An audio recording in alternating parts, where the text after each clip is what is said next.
On December 23rd, Jammu and Kashmir declared the results of elections to its district development councils, the first to be held since the overnight revocation of Article 370 of the Constitution, by which the former state lost its special status on August 5, 2019.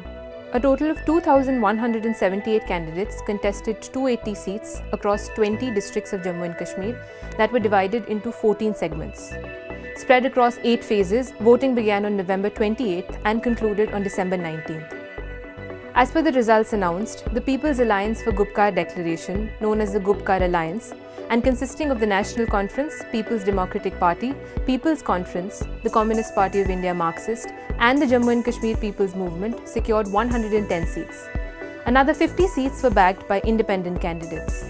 The BJP emerged as the single largest party with 74 seats, while its associate, the newly formed Apni Party, won 12 seats.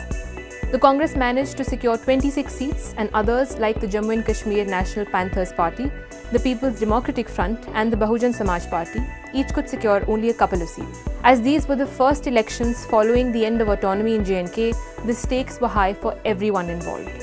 The BJP was hoping for a result which would allow it to say the end of Article 370 and the abolition of statehood had popular sanction, while the Gupkar Alliance and the Congress sought to harness the public's anger against the move. In political terms, the results are a setback for Prime Minister Modi. Not only have they failed to win popular backing for their move despite several ministers coming to campaign, the performance of the Gupkar Alliance indicates that they are far from being a spent or irrelevant force, as the BJP likes to claim. The fact that many senior alliance leaders were not allowed to effectively campaign on one official pretext or the other, and some of them, like the PDP's Wahid Para, found themselves subject to arrest on questionable charges, makes their vote tally even more significant. Para significantly went on to get elected from Pulwama.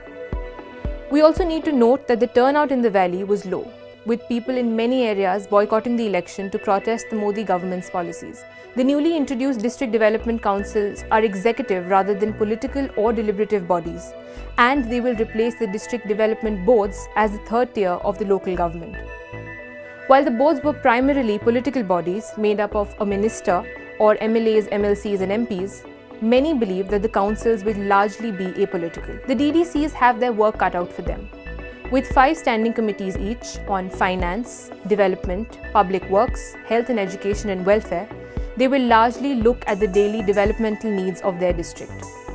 On important political issues like the status of Jammu and Kashmir, land laws and industrial policies, they will have little or no say. While the BJP maintains that this new layer of governance will revive local politics in J&K, opposition parties in the valley say that the Modi government is actually not interested in Kashmiris exercising the kind of political rights that people in India take for granted. They say that with the abrogation of special status, the splitting of the state, sweeping detentions and the muzzling of an entire people, the DDC elections can hardly be seen as a symbol of a revived democratic process.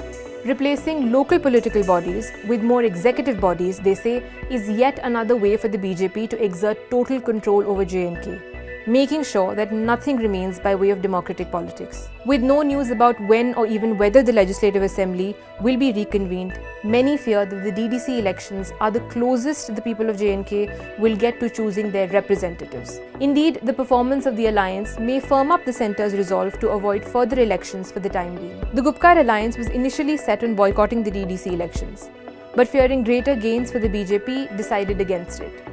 Ever since this decision, alliance members have been targeted in many ways, from Amit Shah calling them the Gupkar gang to the ED and the NIA investigating members, all of which betrayed BJP's fear. For the Gupkar Alliance, the DDCs were and still are a double-edged sword, both an act of political self-preservation and of potential political subordination. With 110 seats won, it remains to be seen just how well the alliance is able to convert its performance into a strong political voice for Jammu and Kashmir.